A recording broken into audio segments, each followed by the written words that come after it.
Limits. Okay, so here's a reminder of the definition of a limit for a single variable function. The limit of a function is L as x approaches A is some fixed point, if for any epsilon greater than 0, there exists a delta greater than 0, such that if x minus a in absolute value is less than delta and greater than 0, this just means that the distance between x and a is at most delta, right? That's what's written here. Then f of x minus l in absolute value is less than epsilon. This means that the distance between the value of the function and that limit is at most epsilon. And I assume that you've discussed this and grasped this and understood this well, and everything we're going to do is going to be based on this definition of the limit in one dimension. So I'm just going to write here, this is the same as saying that the distance between x and a, is less than delta. Another way of saying it in one dimension is that x is between a plus delta and a minus delta. These are all different ways of saying the exact same thing. Well, here we must say that x is not equal to a. Do you agree that these are three ways of saying the exact same thing? Okay. So what is the phenomena that we're capturing in here? Okay. And I'm not going to draw too many drawings, just going to wave my hands. Here's the function. Here's the point a, single variable. As the x's get closer and closer to a, the values of the function get closer and closer to this limit L. And L may or may not be the value of the function at that point. If it happens to be, then we say that f is continuous. If it's not, or if f is not defined at a itself, the limit could still exist. Do you agree? Okay. I want to generalize this to two dimensions, to functions of the form f of xy. So what's my hand waving going to look like now before I write the formal definition?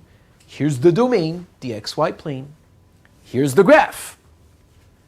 The point A is now going to be a point in the domain. Well, it's going to have two coordinates. It's going to be a point of the form AB. Okay? So here's a point AB in the domain. And I want that as points xy get closer and closer to AB, right? As points in the domain get closer and closer to this point AB, the values of the function get closer and closer to some fixed value L on the z-axis. Do you see that? As we get closer and closer and closer to that point AB, the values of the function up here should get closer and closer to some fixed value L. Is it clear what I'm waving my hands about? Is everybody with me? Okay, if you get that, it's exactly the same idea. How do I write it? How do I write it formally? In fact, it's not very difficult. It's going to look very similar to this. I can't write this anymore, okay? But I can write this. I want the distance between the point xy and the point AB to be less than some delta. Okay, so let's write the definition. So definition, here's the definition for two variable functions. Let f be a function from R2 to R, a scalar function in two variables. And we're going to assume that it's defined in some neighborhood of the point AB. Okay? And in fact, I don't know if you've used this terminology. Remember that we don't care what happens at the point AB itself. And the way of saying it is that it can be in some punctured. Did you use this terminology? In some punctured neighborhood of AB. So it can be defined in it has to be defined in a neighborhood in order for this definition to compile. But at the point of AB itself, I don't care if it's defined or not. So I'm calling it a punctured neighborhood. Take a needle at the point AB, you don't care what happens. Is it clear what a punctured neighborhood is? Okay. Okay.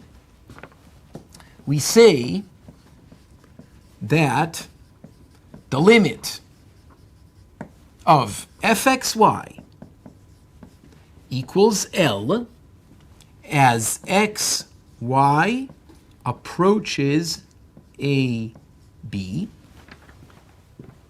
Okay, the notation is precisely the same notation, modified for 2 dimensions. Okay, and this L is still a single variable, right? The domain where the function takes values is still R. It's a scalar function. So x was replaced by xy, a was replaced by ab, but L is still L. It's a value, this time on the z-axis, right? If for any, you know this notation, right? For any epsilon greater than 0, there exists a delta greater than 0 such that, did I just scare anybody, or are you already accustomed to this? Okay, good. Such that, so what do I want to write? I want to write if the distance between xy and AB is greater than 0 but less than delta, then the difference between fxy and L is less than epsilon. These are numbers. I can take the difference of the absolute value is less than epsilon. Okay, 1 second, let me just rewrite this. Just one little remark. This we know how to do. What is the distance between 2 points in R2? This is precisely the same as writing the root of x minus a squared plus y minus b squared.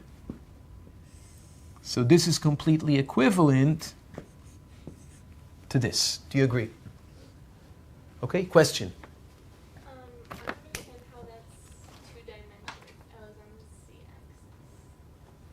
z-axis. What is a function from R2 to R?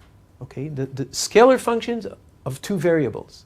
Okay, the domain is the xy plane. The range is just the z-axis, right? For any point xy, the value is a number. That number is on the z-axis, right? So for example, the function f of xy equals x squared plus y squared, which we've been discussing several times. You take an x and a y, you plug it in, you get a number, x squared plus y squared. Okay, so the domain is 2-dimensional. That's why we're using points of the form AB or XY. The range is 1-dimensional. It's numbers. That's why the limit is going to be 1-dimensional, and f of xy is just a number, and everything on this side makes sense in R, lives in R. Good? Okay. Okay. I'm not going to write the definition for functions of 3 variables, but it's precisely the same. Okay, let me just say it quickly. If we have a function from R3 to R, be defined in a puncture neighborhood of some point A, B, C, then the limit of f of x, y, z equals L, still just good old L, as x, y, z approaches A, B, C, if the distance between x, y, z and A, B, C should be less than delta. In terms of hand waving, that's going to be now in 3 space. So we're going to look at a point A, B, C, and look at points which are getting closer and closer to A, B, C. X, Y, Z's which are getting closer and closer to A, B, C. Clear? So the definition is going to be exactly the same. Now, I want to, before we do an example of using the definition, we're not going to fiddle around too much with the formal definition. You didn't do that in Calc 1 either. Okay, it's not an easy definition to handle. Okay, but it is important to be, I don't know, to feel that it's familiar. Okay, to get a bit used to it. I want to write a couple of equivalent definitions. And I want to do one example, and then we'll leave the definition behind and move forward. Okay? So equivalent definitions. So equivalent equivalent. Is this an E or an A, an equivalent? E, good. Okay. Equivalent. The limit of fxy equals L as xy approaches AB if, and it's going to start the same for any epsilon, there exists a delta such that, but instead of saying that xy, the statement that xy is close to AB in the domain, for that we use the distance. Okay, so we said xy is close to AB if the distance between xy and AB was less than delta. Okay, that was what we used so far. A different way of saying that xy is close to AB is saying that x is close to A and y is close to B. Okay, and the reason that they give exactly the same definition is a bit more subtle, and I'm not going to go through the formality of explaining it precisely. I'm just going to say that it's exactly the same. So if for every epsilon there exists a delta such that if the distance between x and A is less than delta, and the distance between y and B is less than delta, and we want to rule out that xy is AB itself. So if all of this happens, let's write if this, then f of xy minus L is less than epsilon. Okay? Now, this statement and the statement that the distance between xy and AB is at most delta is not precisely the same statement. Okay? They still give equivalent definitions in the sense that if this limit exists by this definition, then that limit exists by that definition, and they're the same. L is going to be the same. Okay? So points satisfying this, if this is the point AB, points satisfying this are going to live in a square around AB, where this is delta and this is delta. All the points in this square satisfy that their x is at most delta from A and their y is at most delta from B. Do you see that? Do you agree to this? Whereas in the previous definition, so now these are these points, and previously in the first definition, the points we were looking at were a circle around AB with radius delta. Do you see the difference? Okay, but still these yield equivalent definitions, and you can use either one, whichever fits the problem or is more comfortable to work with. Clear? Okay. There's a third definition. Okay. And the third definition, which is again equivalent, is something you've seen in single variable calculus. And this is defining the limit in means of sequences. Okay. So the limit of fxy equals L as xy approaches AB if for any sequence, now I want a sequence in R2 which tends to AB. So for any sequence xn, yn, whose limit is AB, and this is just the limit of sequences. Remember, we discussed that. When does a sequence approach AB? If the xn's approach A and the yn's approach B. Remember, we discussed that? Okay. So if for any sequence, if you plug the sequence into f of xn, yn approaches L, and now this is this is a sequence in R, and this is a limit in R, right? F of xn, yn, call it Zn. Okay? Clear? And just one comment, the points of the sequence have to be different than AB itself. Okay, so this is sometimes called Heine's theorem. Okay, the fact that this is equivalent, to the Cauchy definition, the epsilon delta definition, is something I hope you've seen in Calculus 1, and it holds in 2 or 3 or whatever dimensions as well. So these are 3 equivalent definitions of the limit. I want to do an example, calculate the limit using one of them. Okay, just one single example, and let's do it over here.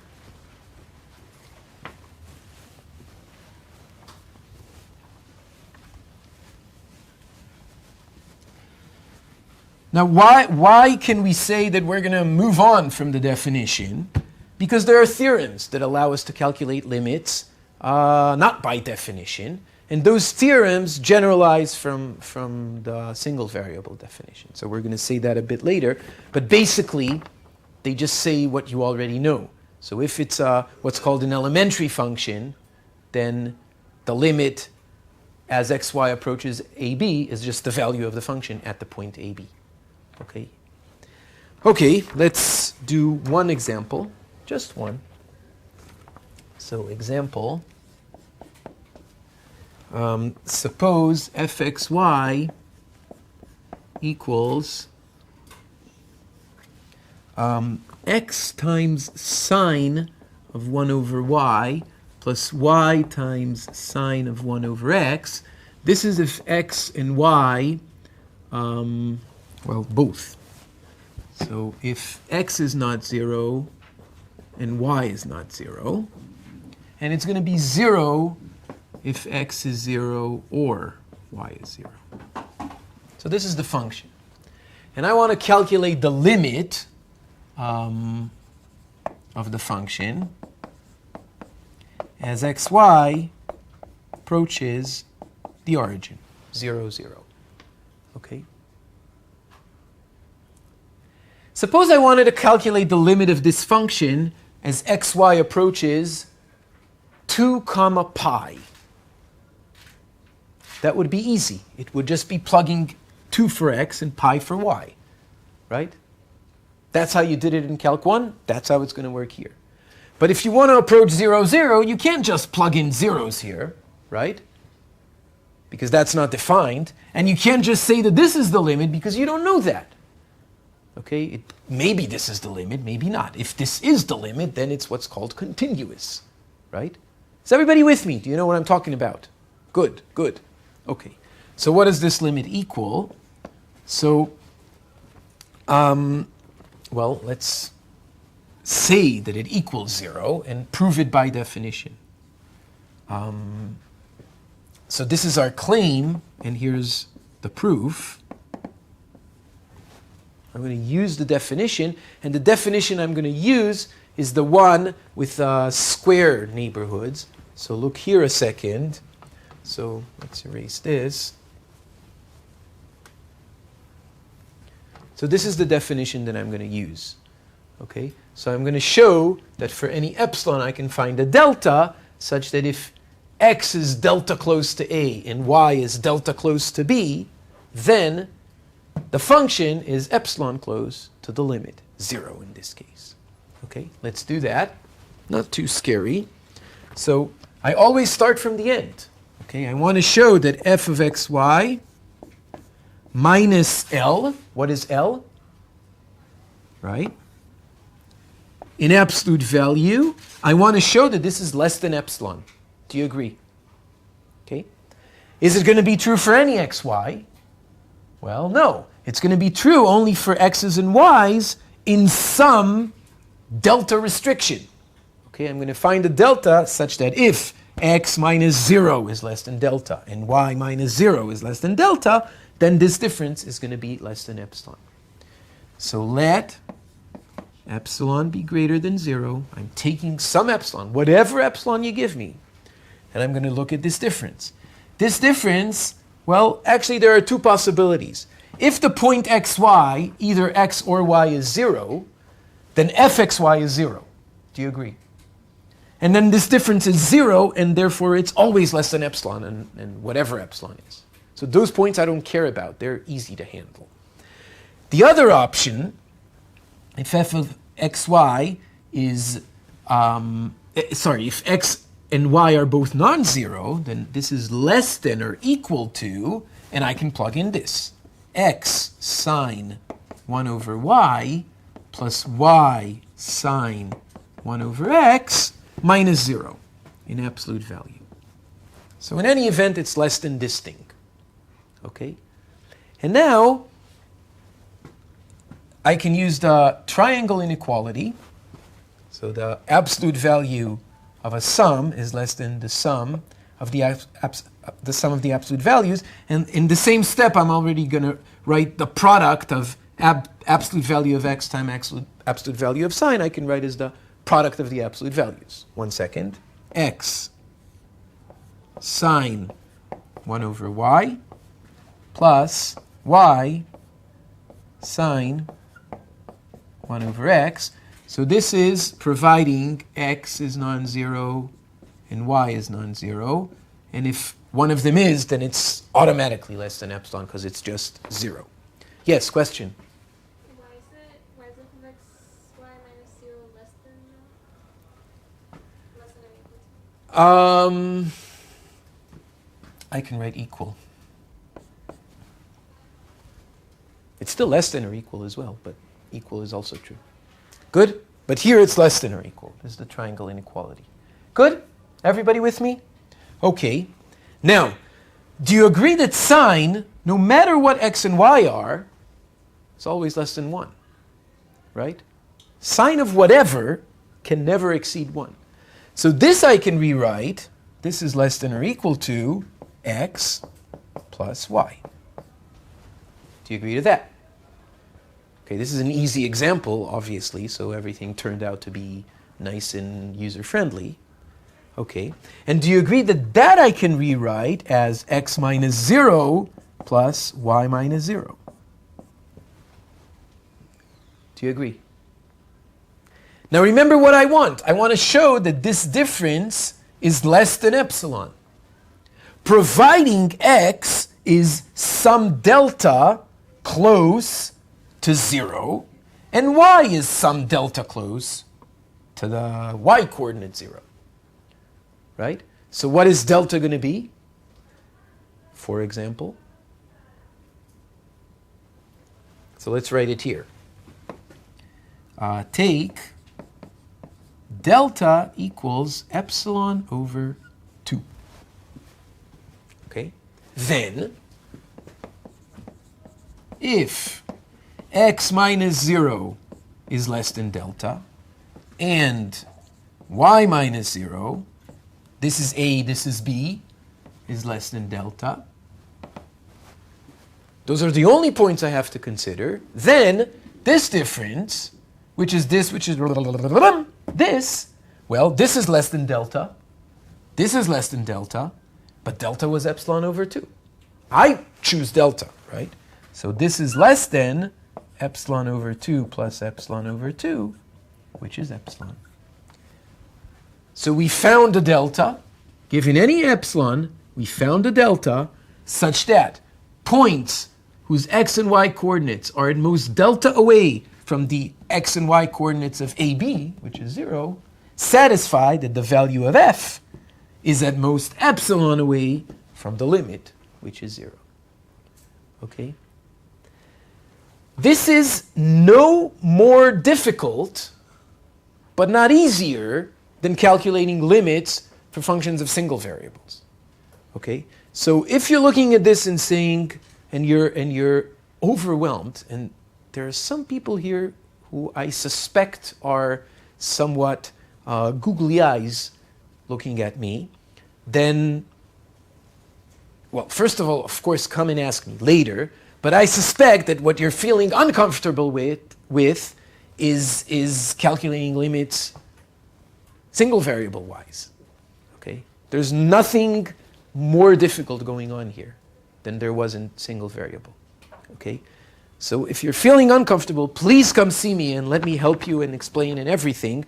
But if you can also go back to Calc 1 and look at the relevant chapter there and recall how to calculate single variable limits, because this is exactly the same idea. Okay? Having said that, don't be too concerned, because this is the only example I'm going to do. We are going to discuss the concept of a limit and how to calculate limits, but not using the definition. Okay? So let's stop this one here and continue in the next one.